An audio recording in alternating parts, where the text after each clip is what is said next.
நாளிதழ் நீட்சி பகுதிக்கு உங்களை வரவேற்கிறோம் நேர்களே. 100 ரூபாய் நோட்டுகளுக்கு ஒரு நெருக்கடியை சந்தித்துக் கொண்டு அங்கங்க நம்ம சில்லறை மாத்தி கொண்டிருக்கக்கூடிய நேரத்தில் தமிழகமே ஒட்டுமொத்தமான ஒரு நிதி நெருக்கடியை சந்தித்துக் கொண்டிருக்கிறதா என்ற கேள்வியை சென்னை உயர்நீதிமன்றம் எழுப்பியிருக்கிறது. எந்த வழக்கில் எழுப்பியிருக்கிறது என்றால், உயர்நீதிமன்றத்தில் இல்ல ஜுடிஷியரியில நீதித்துறையில ஒதுக்க வேண்டிய சில நிதிகள் சரியாக ஒதுக்கப்படவில்லை. 2010-11 சில நாற்காலிகள் மேசைகள் வாங்குவதற்கு நீதித்துறை அங்க இருக்கக்கூடிய கோர்ட்டுகளில் வாங்குவதற்கான நிதி ஒதுக்கப்பட வேண்டும், அது சரியாக கிடைக்கப்படவில்லை. அதைத் தொடர்ந்து மத்திய அரசாங்கத்திடமிருந்து இந்த நீதித்துறையுடைய செயல்பாட்டை இன்னும் செம்மைப்படுத்துவதற்காக, அவர்களுக்கான வசதிகளை ஏற்படுத்தி கொடுப்பதற்காக 150 கோடி அளவுக்கு நிதி மத்தியிலிருந்து வந்திருக்கிறது. அதை தமிழக அரசாங்கம் சரியாக பயன்படுத்தவில்லை. இதனால் நீதித்துறையில் பல்வேறு சின்ன சின்ன சிக்கல்கள் வருகின்றன. மேஜை நாற்காலிகள் வாங்குவது தொடங்கி இது போன்ற பல விஷயங்களுக்கு தமிழக அரசாங்கம் நிதியை சரியாக ஒதுக்கவில்லை, அதனால் நாங்கள் பாதிக்கப்படுகிறோம் என்று உயர்நீதிமன்றத்தில் ஒரு வழக்கு வருகிறது. அந்த வழக்கின் போது உயர்நீதிமன்றம் சில கடுமையான கருத்துக்களை தெரிவித்திருக்கிறது. ஏன் உங்களுக்கு இதுக்கு கூட பணம் இல்லையா? ஒரு கடுமையான நிதி நெருக்கடியில் இருக்கிறீர்களா? அப்படி என்றால் அதற்கான அடுத்த கட்ட நடவடிக்கைகளை எடுக்க போகிறீர்களா? நீங்கள் நிதி மேலாண்மை செய்வதற்கு என்ன பண்ண போகிறீர்கள்? பகிரங்கமாக பிரகடனம் செய்ய போகிறீர்களா? உங்களுக்கு நிதி நெருக்கடி இருக்கிறது, ஒரு பினான்சியல் எமர்ஜென்சி இருக்கிறதா தமிழ்நாட்டில் என்ற கேள்வியை சென்னை உயர்நீதிமன்றம் எழுப்பியிருக்கிறது. இது ஒரு சின்ன ஒரு 9 கோடி ரூபாய் நீதித்துறை இது போன்ற விஷயங்களுக்கு 100 கோடி ரூபாய் ஒதுக்குவதற்கான பிரச்சனை. இதற்கு ஒரு பினான்சியல் எமர்ஜென்சி என்ற அளவுக்கு யோசிக்கக்கூடிய விஷயம் சரியாக இருக்குமா? அல்லது இந்த நீதித்துறையை சரியாக பராமரிக்காமல் விட்டுவிட்டதா தமிழக அரசாங்கம்? இப்படி பல்வேறு முனைகளில் இந்த விஷயத்தில் கேள்விகள் எழுந்து கொண்டிருக்கின்றன. நீதித்துறை நிதி பிரச்சனை இது பற்றாக்குறையா அல்லது அலட்சியமா என்ற கேள்வி எழுந்திருக்கிறது. இது பற்றி தான் இந்த பகுதியில் விவாதிக்க இருக்கிறோம் நேர்களை. விவாதத்தில் நம்மிடையே இணையக்கூடியவர்கள் திமுகவை சேர்ந்த செய்தி தொடர்பாளர் திரு ஜெயராஜ், அதே போல அதிமுகவுடைய தோழமை கட்சியாக இருக்கக்கூடிய தமிழ் மாநில முஸ்லிம் லீகை சேர்ந்த திரு ஷேக் தாவூத் இணைகிறார். உங்களையும் நிகழ்ச்சிக்கு வரவேற்கிறேன். நான் முதல்ல திரு ஷேக் தாவூத் அவர்கள்ட்ட தான் கேட்க விரும்புகிறேன். உயர்நீதிமன்றத்துடைய கமெண்ட்ஸ் கொஞ்சம் கடுமையாகவே இருந்திருக்கிறது இந்த இஷ்யூல. நீதித்துறைக்கு ஒரு பாராமுகம் காட்டியிருக்கிறதோ தமிழக அரசு அப்படின்ற ஒரு ஆங்ஸைட்டியை, ஒரு ஆதங்கத்தை அவர்கள் வெளிப்படுத்துகிறார்கள். நிதி நெருக்கடி இருக்கிறதா தமிழ்நாட்டில்? அதை ஏன் நீங்கள் ஒத்துக்கொள்ள மறுக்கிறீர்கள்? அதை நீங்க டிக்ளேர் பண்ணுங்க, அதுக்கான அடுத்த கட்ட நடவடிக்கைகளை நீங்க எடுக்கக்கூடாது அப்படிங்கிற அளவுக்கு நீதிமன்றம் இன்னைக்கு கேள்வியை கேட்கிறது. நிஜமாவே ஒரு பினான்சியல் எமர்ஜென்சி, ஒரு நிதி நெருக்கடி தமிழ்நாட்டில் இருக்கிறதா உயர்நீதிமன்றம் சொல்வது போல்? நீங்க கொஞ்சம் இதை பின்னோக்கியும் பார்க்கணும். நமது தலைமை நீதிபதி சில நாட்களுக்கு, சில மாதங்களுக்கு முன்னால்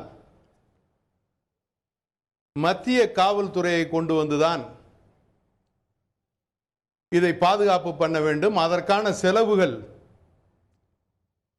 எவ்வளவு ஏற்படுகிறதோ அந்த செலவுகளை எல்லாம் தமிழக அரசு கொடுக்க வேண்டும் என்று, அது 60 கோடியிலிருந்து 120 கோடி ரூபாய் வரை உடனடியாக செலவு செய்து அங்கே சுவர் எழுப்பப்பட்டு மற்ற மத்திய காவல் துறையை சார்ந்தவர்கள் காவல் கண்காணிப்பிலே ஈடுபட்டு கண்காணிப்பு கேமராக்கள் எல்லாம் பொருத்தப்பட்டு இந்த அளவு அங்கே செயல்பாடுகளை தமிழக அரசு செய்து கொடுத்திருக்கிறது உடனடியாக. இதை நாம் கண்கூடாக, அது பெரிய அளவிலே நாளிதழ்களிலே, ஊடகங்களிலே அன்று பேசப்பட்ட ஒரு விஷயம். எதற்காக தலைமை நீதிபதி அவர்கள் இப்படி ஒரு செயலை செய்கிறார்?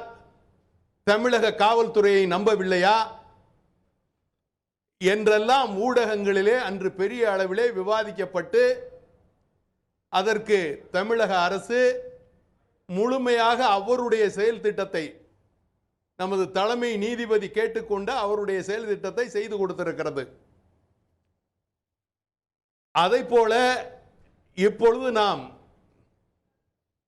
எடுத்திருக்கின்ற இந்த விவாதமாகப்பட்டது 2001 இரு வழக்கறிஞர் தொடர்ந்த வழக்கின் அடிப்படையாக இப்பொழுது 2014 சுமூட்டோவாக, சுயமாக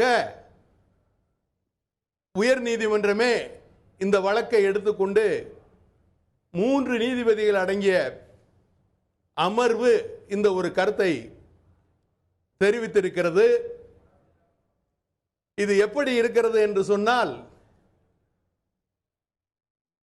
நீதிபதியாக இருப்பவர்கள், நீதி அரசர்களாக இருப்பவர்கள் அந்த இடத்திலே அமர்ந்திருக்கின்ற பொழுது அவர்கள் மனதிலே தோன்றுவதை தீர்ப்பாகவும் அல்லது ஒரு வரையறையாகவும் சொல்கிறார்கள். இது உச்ச நீதிமன்றத்தில் கூட பல முறை மத்திய அரசே கண்டிக்கப்பட்டிருக்கிறது, மத்திய அரசுக்கு அறிவுரை வழங்கப்பட்டிருக்கிறது. ஆகையால் இது தொடர்ச்சியாக இருக்கக்கூடிய ஒரு சம்பவமே ஒழிய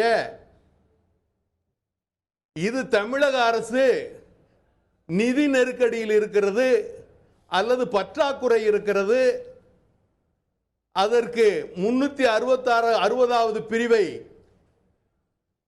பயன்படுத்த வேண்டுமோ என்றெல்லாம் சந்தேகப்பட வேண்டிய தேவை நீதி அரசர்களுக்கு இல்லை என்பதுதான் இதுல ஒரு நிதி தமிழ் மாநில முஸ்லிம் லீக்கினுடைய வேண்டாம் அப்படிங்கறது உங்களுடைய முதற்கட்ட கருத்தா நான் புரிஞ்சுக்கிறேன். நான் திமுகவிடம் இந்த விவாதத்தை கொண்டு செல்ல விரும்புகிறேன்.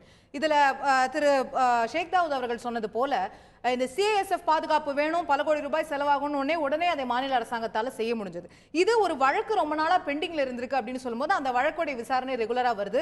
அது ஒரு 9 கோடி ரூபாய் சமாச்சாரம், 9 கோடி ரூபாய் 10 கோடி ரூபாய் சமாச்சாரம் அப்படின்னு சொல்லும்போது இதை கோடிட்டு ஒரு நிதி நெருக்கடி இருக்கிறதோ அப்படிங்கிற விஷயங்களுக்குள்ள போவது சரியான விஷயமா இருக்குமான்ற கேள்வி அவர் எழுப்புறார். இல்லை, நீதிமன்றத்தினுடைய நீதி பரிபாலன முறையை கொச்சைப்படுத்துவதை போல ஐயா ஷேக் தாவூத் பேசுகிறாங்க. வாய்க்கு வந்ததை போல நீதிபதிகள் பேசுவது கிடையாது. நீங்கள் முதல்ல 9 கோடி பிரச்சனையை அணுகக்கூடாது. நீதிமன்றத்தை அவமதித்ததாகத்தான் நீங்கள் கருதணும். அதனால தான் இந்த வார்த்தை வெளிப்படுகிறது. அதுவும் சொன்னது உயர்நீதிமன்றத்தினுடைய தலைமை நீதிபதி கொண்ட அமர்வு, 3 நீதிபதிகள் கொண்ட அமர்வு. இது 9 கோடி பிரச்சனை கிடையாது, 150 கோடி பிரச்சனை. இது இங்கே அமௌண்ட்டே பிரச்சனை இல்லைங்க. 1 கோடியோ 2 கோடியோ அதுவே பிரச்சனை இல்லை. ஒரு நீதிமன்றத்தில் வழக்கு நீண்ட காலமாக இருக்கிறது. அரசு தரப்பில் வழக்கறிஞர்கள் ஆஜராகி கொண்டே இருக்கார்கள், டைம் கேட்டுகிட்டே இருக்காங்க. நாளைக்கு அடுத்த வாரம் கொடுக்குறோம், 2 வீக்ஸ் 3 வீக்ஸ் 4 வீக்ஸ்ன்னு கேட்குறாங்க. அவர்களை நம்பி நீதிபதி டைம் கொடுக்குறாங்க. எண்ட் ஆஃப் த டே அவங்க செய்ய மாட்டாங்கன்னா 10 ஆண்டு காலமாக வழக்கு பெண்டிங்காக இருக்குன்னு சொல்கிறாங்க. அதே தவிர 2010 தான் வழக்கு பெண்டிங். ரெண்டாவது கேட்டிங்கன்னா இதில் 3 வழக்கில் ஒரு வழக்கு சூமோட்டோவா நீதிபதிகள் எடுத்தது. ஜுடிஷியல் அகாடமிக்கு ஃபண்டு கொடுங்கன்னு சொல்லி கேட்குறாங்க, அதை கொடுக்க மாட்டாங்க. நீங்கள் ஷேக் தாவூத் ஐயா சொல்கிறாங்க ஃபினான்ஷியல் கிரைசிஸ் தமிழ்நாடு கவர்மெண்ட்டில் கிடையாதுன்னு. ஆனால் 11/9/2014 அன்றைக்கு முன்னாள் முதலமைச்சர் ஓ பன்னீர்செல்வம் அவர்கள் கைப்பட கடிதம் எழுதுகிறார் மத்திய அரசுக்கு. நாங்கள் மிகப்பெரிய கடன் சுமையில் இருக்கிறோம், அதை நம்ம ஏத்துக்கணுமா இல்லையா? அந்த கேள்விதான் 4 லட்சம் கோடி கடன் இருக்குங்க. அப்புறம் எப்படிங்க கடன் இல்லைன்னு சொல்லுவீங்க? பொதுத்துறை கடன் நீங்க கணக்கில் சேர்த்தீங்கன்னா 5 லட்சம் ரூபாய் கோடி கடன் அதிகமா இருக்கு. ஒரு தமிழ்நாட்டின் குடிமகனின் தலையிலும் ஜெயலலிதா அரசாங்கம் 35,000 ரூபாய் இன்னைக்கு சுமத்தி இருக்காங்க. நீங்க அதெல்லாம் இல்லாம நீதிமன்றம் சொல்வதை கூட செய்ய மாட்டீங்களாங்க. 7 முறை சபிதா ஐஏஎஸ் வந்து உயர்நீதிமன்றத்தில் ஆஜராயிருக்காங்க 5 வருஷத்துல. அப்ப இந்த அரசாங்கம் தன்னை நீதிமன்றத்தை விட தன்னை சூப்பர் பவராக கருதுகிறது. அதனால்தான் நீதிமன்றத்தை மதிக்க மறுக்கிறார்கள். ஆளுங்கட்சியுடைய தோழமை கட்சியாக இருக்கக்கூடிய திரு ஷேக் தாவூத் அவர்களிடத்தில் கேட்க விரும்பக்கூடிய விஷயம், 2016-17 நம்முடைய பட்ஜெட் படி 2.5 லட்சம் ரூபாய் 2 லட்சம் கோடி கடன் இருக்கிறது. பிஸ்கல் டெபிசிட் அப்படின்னு சொல்லக்கூடிய அந்த நிதி பற்றாக்குறையோட சதவீதம் மேக்சிமம் 3% இருக்கலாம். 2.96% வந்தாச்சு ஏற்கனவே அப்படின்னு சொல்லும்போது நம்ம நிதி சம்பந்தப்பட்ட விஷயங்களில் ஒரு சிக்கலை சந்தித்து வருகிறோமா இல்லையா? இல்ல, அதாவது நீங்க கேட்கறது சரியான ஒரு நிலைப்பாடு. எப்பொழுதுமே நமக்கு என்ன தேவை இருக்கோ அந்த தேவைக்கு உட்பட்டு ஒவ்வொரு ஆண்டும் நம்மளுடைய பட்ஜெட் கூடிக்கிட்டே போகுது. அந்த கூடுதலுக்கு தகுந்த மாதிரி எந்த அளவுக்கு உள்ள இருக்குமோ அந்த அளவுக்கு உள்ளதான் இருந்து நம்ம செயல்பட்டு இருக்கோம்.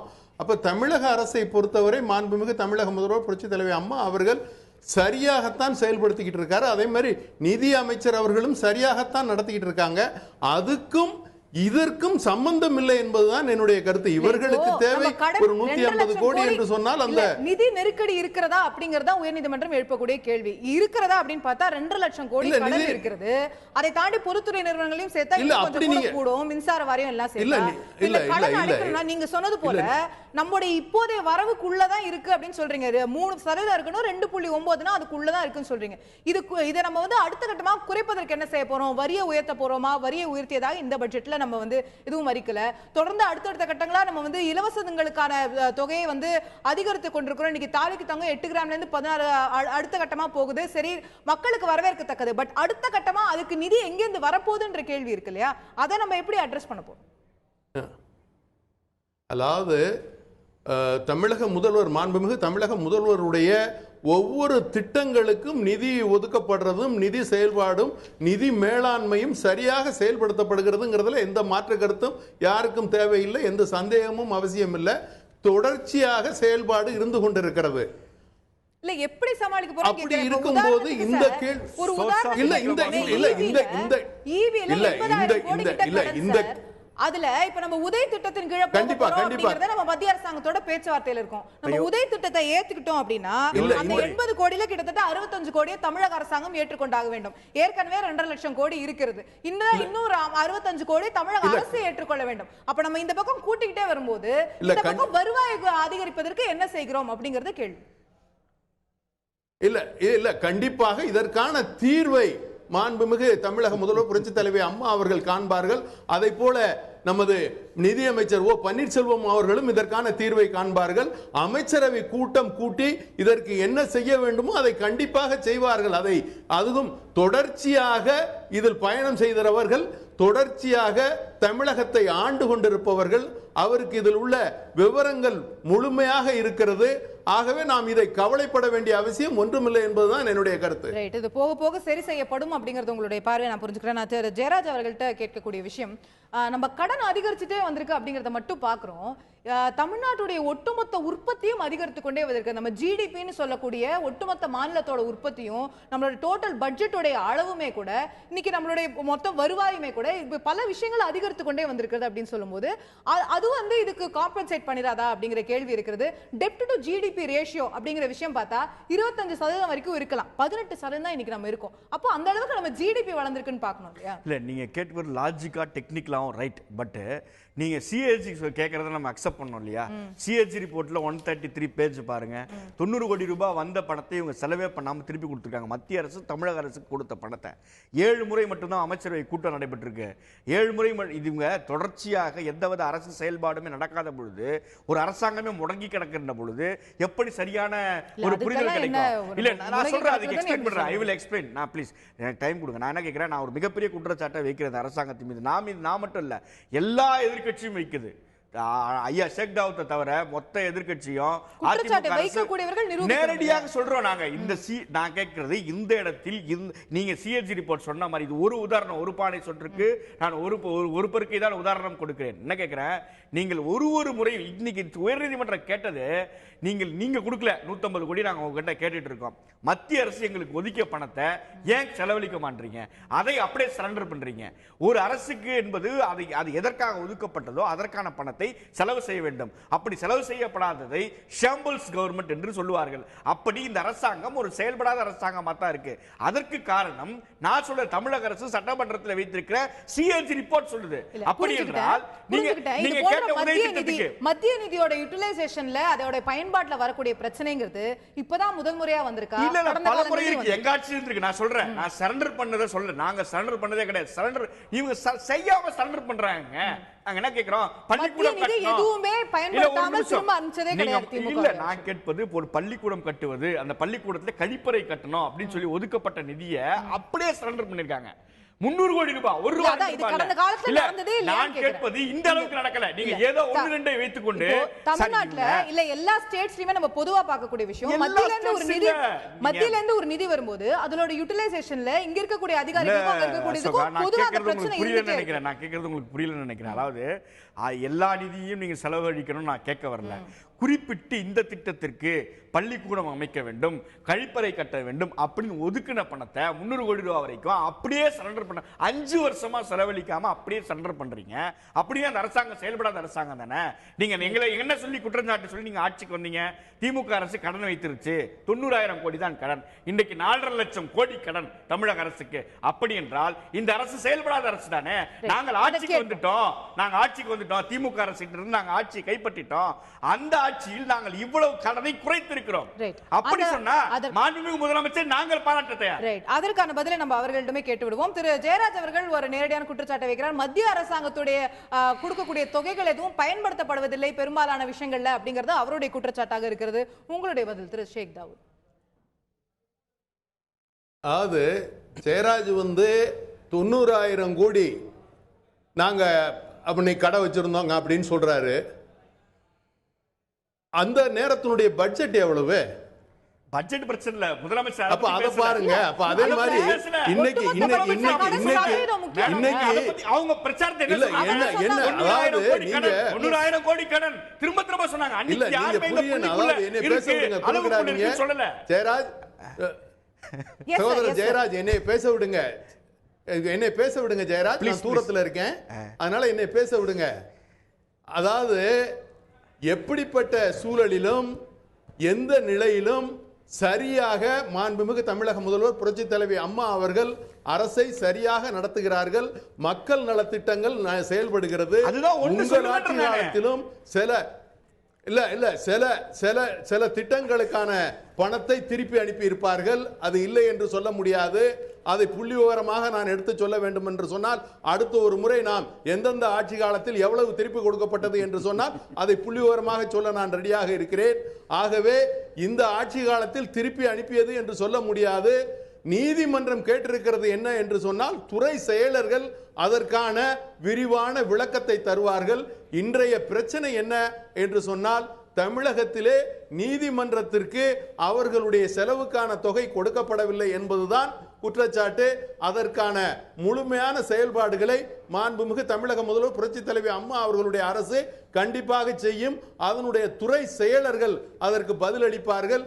இதில் எந்த மாற்று கருத்தோ அல்லது ரொம்ப ஃபைனான்ஸ் கிரைஸ் இருக்கிறத போல பண பற்றாக்குறை இருக்கிறத போல எந்த ஒரு சூழலும் தமிழகத்தில் இல்லை. மாண்புமிகு தமிழக முதல்வர் புரட்சி தலைவி அம்மா அவர்களுடைய ஆட்சி தெளிவாக இருக்கிறது. நாம் கவலைப்பட வேண்டிய அவசியம் இல்லை என்பதுதான் என்னுடைய கருத்து. ரைட். இந்த விஷயம் ஒரு நெருக்கடி நிலை தற்போது இல்லை. இந்த விஷயங்கள், இந்த கடன் போன்ற விஷயங்கள் விரைவில் சரி செய்யப்படும். அதற்காக அரசாங்கம் வேலை செய்து வருகிறது என்ற பார்வையை திரு ஷேக் தாவூத் அவர்கள் வெளிப்படுத்துகிறார். உயர்நீதிமன்றம் இந்த கேள்வியை எழுப்பி இருக்கிறது. நிச்சயமாக ஒரு பக்கம் பார்க்கும்போது அரசாங்கத்திற்கு செலவுகள் என்று நிச்சயமாக இருக்கத்தான் செய்யும். ஒரு அரசாங்கம் செலவு செய்ய வேண்டும் என்பதுதான் மக்களுடைய எதிர்பார்க்காக இருக்க முடியும். ஆனால் அந்த செலவுகளுக்கான நிதி ஆதாரங்கள் எங்கிருந்து வருகின்றன, அதற்கும் இதற்கும் சரியாக இருக்கிறதா என்பதுதான் நீதிமன்றம் கூட தற்போது நெருக்கடி இருக்கிறதா என்ற கேள்வியை எழுப்பியிருக்கிறது. இந்த விஷயங்கள் மக்களை பாதிக்காத வகையில் அடுத்தடுத்த கட்டங்களில் நகரும். இந்த தமிழக அரசாங்கத்துடைய நிதிநிலை அடுத்தடுத்து முன்னேறிக்கொண்டே செல்ல வேண்டும் என்பதுதான் மக்களுடைய எதிர்பார்ப்பாக இருக்க முடியும். நாம் இந்த நிகழ்ச்சியில் கலந்து கொண்டு கருத்துக்களை தெரிவித்த 2 விருந்தினர்களுக்கும் நன்றி தெரிவித்து நிகழ்ச்சியை நிறைவு செய்கிறோம். தொடர்ந்து இணைந்திருங்கள் நேயர்களே. தந்தி தொலைக்காட்சி.